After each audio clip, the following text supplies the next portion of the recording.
Hello class 9. Today we will continue chapter 7c of light, and today's topic is focus and focal length of a concave and convex mirror. Later on we will discuss the convenient rays for the construction of image by the ray diagrams and ray diagrams for the formation of image in a concave mirror. And focal length of a concave mirror first we will discuss. After that we will discuss convex mirror. So here we have taken, this is our principal axis PC, few incident rays which are parallel to principal axis. Okay, these are few incident rays which are parallel to principal axis we have taken. So the incident ray will go and hit this concave mirror. Okay, suppose at this point D, this is a ray AD. At this point D, it is hitting the concave mirror. So here we'll draw a normal N dash. So this is our angle of incidence, angle I. We will measure angle I, and similarly we'll take out angle R and we will join the line.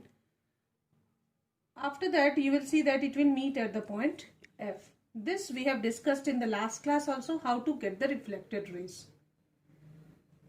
So like this we get the reflected rays for all the incident rays which are parallel to the principal axis. Suppose this is a ray diagram B and E. So BE is going and hitting this point at E. Here we have drawn a normal M and M dash.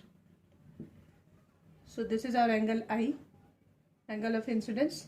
Similarly we'll take out angle R, and when we extend, when we get our reflected ray, we extend it and it meets, all the reflected rays are coming and meeting at this point F. This is the focus of a concave mirror. The focus of a concave mirror is a point on the principal axis. This focus is the point on the principal axis. This is our principal axis CP. So the focus of a concave mirror is a point on the principal axis through which the light rays incident parallel to the principal axis passes after reflection. After reflection, all the reflected rays passes from the mirror. So this is called, at this point is called the focus point. We denote focus with capital F. Now, the distance from F to P, this PF distance is called focal length, and it is denoted with small f. Small f for focal length and capital F for focus. Okay, whether it is concave mirror or convex mirror. So the focal length is the distance from P pole to F focus, and focus is the point where all the reflected rays which are parallel from the principal axis, the incident rays which are parallel from the principal axis, then after reflection they meet at a point, and this point is called F focus. Thus the focus of a concave mirror is a real focus because the actual intersection of reflected rays are happening in this case, and it is at this point F. So the concave mirror has a real focus. Now we will discuss the focus and the focal length in case of convex mirror. Now focus and focal length in case of convex mirror. So this is a diagram of a convex mirror. Suppose this is our principal axis. This is our P pole, center of curvature. So we have taken few incident rays which are parallel to the principal axis. Okay. Label it as A and D, B and E, as we did in case of concave mirror. So here AD is our incident ray. So this is the normal which is touching center of curvature. This we have discussed in our last video, that always a normal in case of the spherical mirror will passes from center of curvature. So this is our normal. So that means this is our angle of incidence. So we got our angle of incidence. So from the laws of reflection, we will get our angle of reflection. Hence, we can get the reflected rays. So this is our reflected rays, first, second reflected ray. Similarly, the ray which is passing from principal axis will return back to the same ray. This is our third, fourth, and this is the last reflected ray. So like this we get our reflected ray. But in case of convex mirror, the reflected rays return to the same medium. So we extend to the other side. This dotted line indicates that we have extended it to the other side, and hence at this point we got the focus. The focus of a convex mirror is a point on the principal axis from which the light rays incident parallel to the principal axis appears to come. In this case, it is appears to come after reflection from the mirror. So thus a convex mirror has a virtual focus. Actual intersection of reflected rays are not happening here. So in case of convex mirror, we get a virtual focus. And same for the focal length.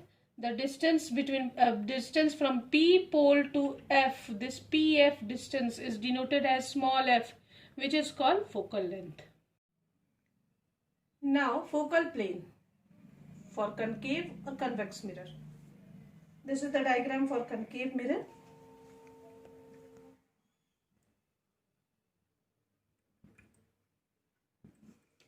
So a plane passing through this is the focal plane, which is passing through the focus and normal to the principal axis. This is our principal axis, P and C.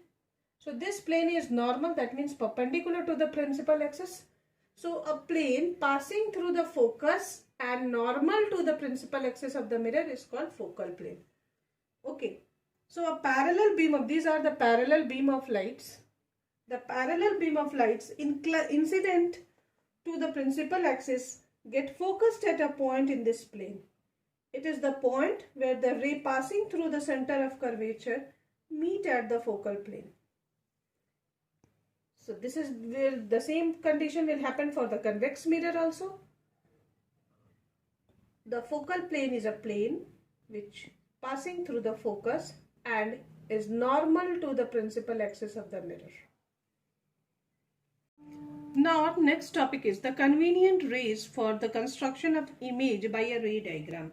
So for the formation of image, always we consider two incident rays from any point of the image object, and wherever they will meet or appears to meet, we get our image at that point.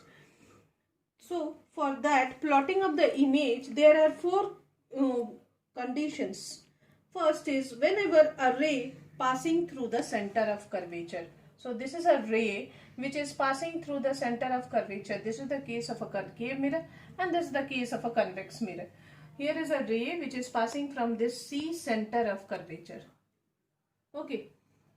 So whenever a ray will comes and passes from C center of curvature, it strikes the mirror and it retraces its own path. It returns to the same path, whether it is a case of concave mirror or convex mirror. So a ray passing through or directed towards the center of curvature of a spherical mirror is reflected back along its own path, because as I told in the starting, C will be the center of curvature and it acts as a normal for the spherical mirror. Whenever a ray passing through C center of curvature will return back to the same path, will retrace its own path. Now the second condition, whenever a ray parallel to the principal axis. So this is our principal axis. This is our principal axis, PC. So we have taken a ray AD which is parallel to the principal axis. So this is our normal. This is our angle of incidence. Hence we get our angle of reflection. So the reflected ray will always pass through the focus at this focus, or appears to pass through the focus in case of convex mirror. So a ray which is parallel to the principal axis will, after reflection, will pass through the focus or appears to pass through the focus in the case of convex mirror. Now the third case, when a ray passing through the focus. So a ray either incident from the focus or converge at the focus in case of convex lens. So after reflection from the spherical mirror becomes parallel to the principal axis. So a ray passing from the focus after reflection will be parallel to the principal axis. This is a ray and this is our focus. Suppose this is a ray which is passing AD, which is passing from the focus. So this is our normal. So we got our incident ray. Similarly, angle of incidence. Similarly, we'll get our angle of reflection, and hence we'll get our reflected ray. This reflected ray will be always parallel to this principal axis PC. Similarly, it happened to the case of convex mirror. When a ray converge at a point F, so after reflection, this is our reflected ray with red color. So after reflection, it will be parallel to the principal axis. Now the fourth case, a ray which is incident at the pole. P is the pole. So a ray which is incident at the pole, for a ray incident at the pole of a spherical mirror, the reflected rays at an angle of reflection equal to the angle of incidence with the principal axis as normal. So for such cases, suppose this is our AP ray which is incident at the P pole. So this is our incident ray. So for such cases, principal axis will act as normal. So this is our angle of incidence. Similarly, we'll get our angle of reflection and hence the reflected ray. So this is our reflected ray. This will act as normal. Similarly, in the case of convex mirror, a ray AP is incident and it meet at the point P. For such cases, principal axis will act as normal. So these are the four conditions. Now our next topic is ray diagrams for the formation of an image. So very first we will discuss about the concave mirror, and in that the very first is when the object is at infinity. So ray diagram for the formation of image, and the condition is when the object is at infinity. Suppose our object is at infinity and from infinity we have taken two incident rays.